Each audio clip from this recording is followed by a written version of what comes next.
જય રણછોડ મિત્ર મંડળ સેવા ટ્રસ્ટ સરસપુર દ્વારા ડાકોર ચાલીને જતા પદયાત્રીઓ માટે 31 વર્ષે પણ સ્વાદિષ્ટ ભોજન પ્રસાદ।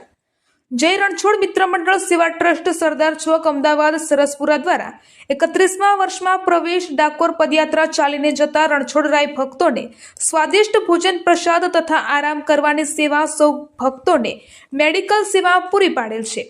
લાખોની સંખ્યામાં સૌ પ્રભુ ભક્તો આવે છે, ભોજન પ્રસાદ લે છે તથા આરામ કરે છે। આ સેવા કેમ્પમાં 250 થી 300 જેટલા સ્વયંસેવકો આવીને ખૂબ સારી એવી સેવા આપી રહ્યા છે।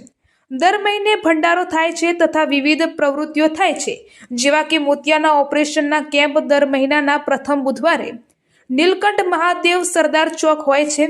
દર 14 વૃંદાવન ધામ ડાકોર હોય છે। નાની મોટી ઘણી સેવાઓ આ કેમ્પ કરી રહ્યો છે।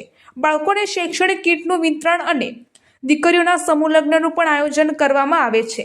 કેમ્પના પ્રમુખ શ્રી મફતભાઈ જે પટેલના નેજા હેઠળ ઘણા સમયથી આ સેવા યજ્ઞ ચાલી રહ્યો છે। જય રણછોડ મિત્ર મંડળ સેવા ટ્રસ્ટ સરસપુરના કેમ્પની અંદર પૂર્વ ગૃહમંત્રી શ્રી ગોરધનભાઈ ઝડફિયા તેમની સાથે ઘણા મહાનુભાવો પધાર્યા હતા।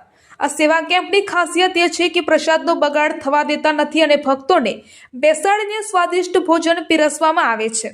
જય રણછોડ મિત્ર મંડળ સેવા ટ્રસ્ટ દ્વારા જેના અન્ન ભેળા તેના મન ભેળા સૂત્રને સાર્થક કરી બતાવ્યું છે। અત્યારે ડાકોરના મેળો ચાલી રહ્યો છે, તેમાં લાખોમાં ભક્તો ચાલીને દર્શનાર્થ માટે જઈ રહ્યા છે। તેની સેવામાં અવિરત સેવા જય રણછોડ મિત્ર મંડળની જોવા મળી રહી છે।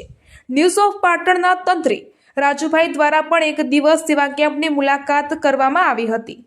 સૌ સેવા કાર્યની અંદર હંમેશા જય રણછોડ મિત્ર મંડળ સેવા ટ્રસ્ટ સરસપુર સરદાર ચોક અમદાવાદ અવિરત સેવા કરી રહ્યું છે।